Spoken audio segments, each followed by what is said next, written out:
मला दिलेल्या शब्दाप्रमाणे कोणालाही न सांगता इथून तू गपचूप निघून जाणार आहे। आय होप तुझं मन बदललं नसेल, आणि तसं असेल तर मला आत्ताच सांग, म्हणजे मला माझा निर्णय घ्यायला। नाही ताई, मावं ना मन बदललंय ना मी दिलेला शब्द विसरली। गुड।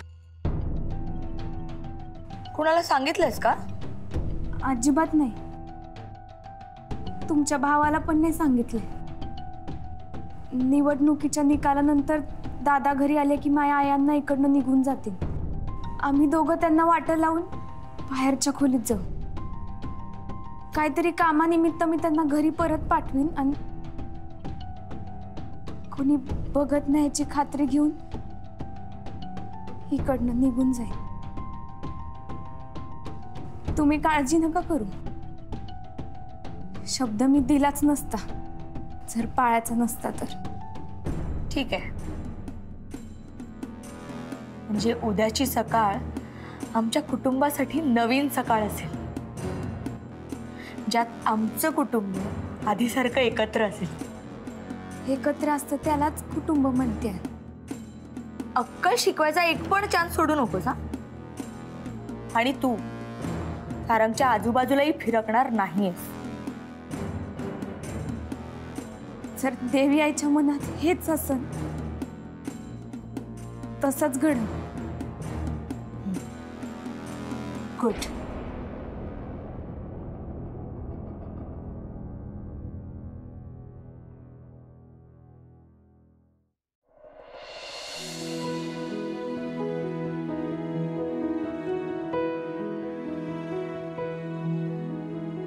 वैजंती, कार्यकर्ते येतील, आपल्याला घाई करावी लागेल। आशा। जी मालक। सर्वांना आरतीला घेऊन ये। वय वय बोलवतेस। बोलव पटापट। हे यांना सर्वांना बोलवावं का लागतं कळत नाही मला।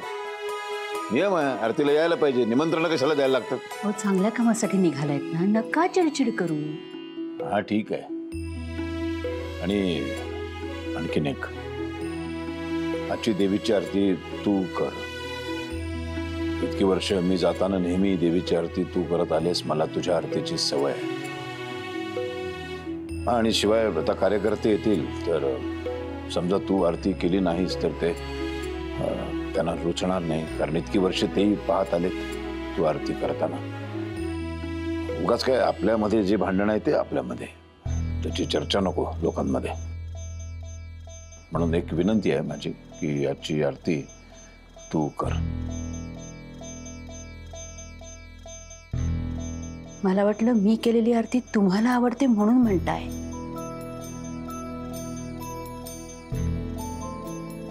ठीक आहे, करीन मी आरती।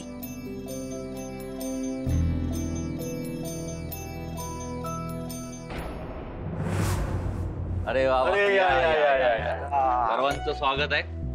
काय सोपान काका, बरे आहात ना? अगदी मजेत आहे। युवराज दादा, साहेब आपल्या तयार आहेत ना? अहो साहेब कधीच तयार आहेत, तुमचीच वाट बघतात आरतीसाठी। म्हणजे आज बोलायला आहे मला की।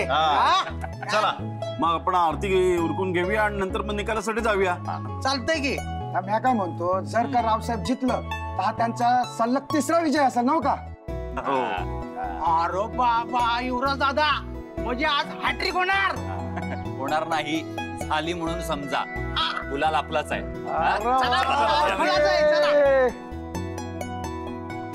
या दादा। आलात का मंडळी? नमस्कार। नमस्कार। बरं, आता देवीची आरती करून घेऊ आणि मग आपण निघू। युवराज। हा दादा। संबळ वादकाला घेऊन ये।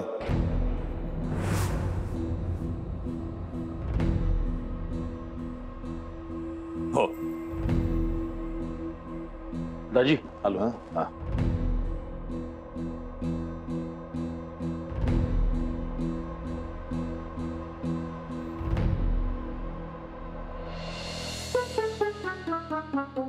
बिका चल ना, अगं आरतीसाठी सगळे जमले आहेत, तूच नाहीयेस। तुम्ही व्हा पुढं, मी येते।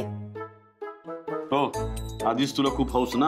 हो, इतकी लोक येणार, त्यांच्यासमोर रुबाबदार नको का दिसायला? यांना आरतीचं पडलंय.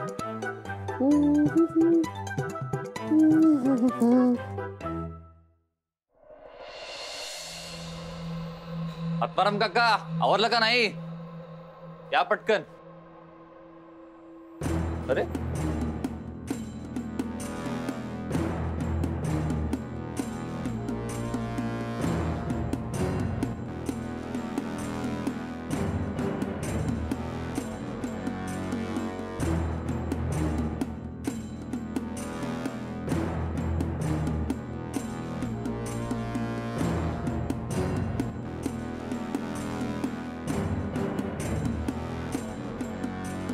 चला.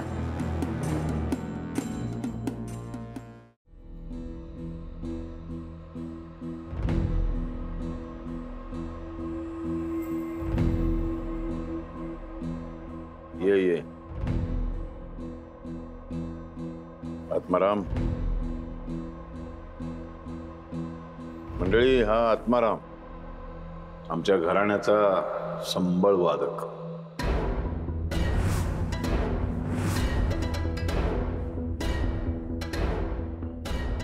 त्याचे वडील, आजोबा, पणजोबा सगळे आमचे सेवेकरी. पिढ्यानपिढ्या झिजत आलेत आणि आजही झिजतायत. हो दादा, मी ओळखतो यांना.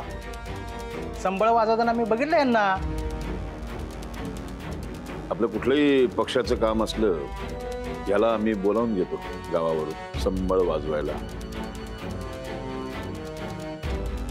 पक्षाचं काम असेल, आमच्या घरातले सणवार असतील, याला नेहमी आम्ही गावावरनं बोलवतो. आणि सोबत त्याच्या गरीब कुटुंबालाही बोलवतो.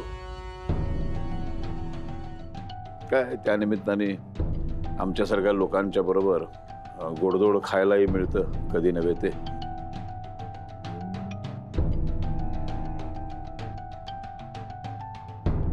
चहा पाण्याचं काही करायचं असेल तर मी जाते. दादा, ह्या नवीन दिसतात. ह्या कोण? आत्मारामची मुलगी. अच्छा, ह्यांना घर कामासाठी आणलंय वाटतं.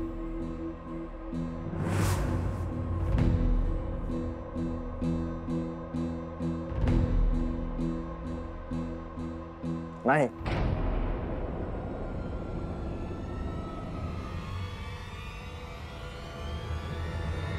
माझी बायको आहे.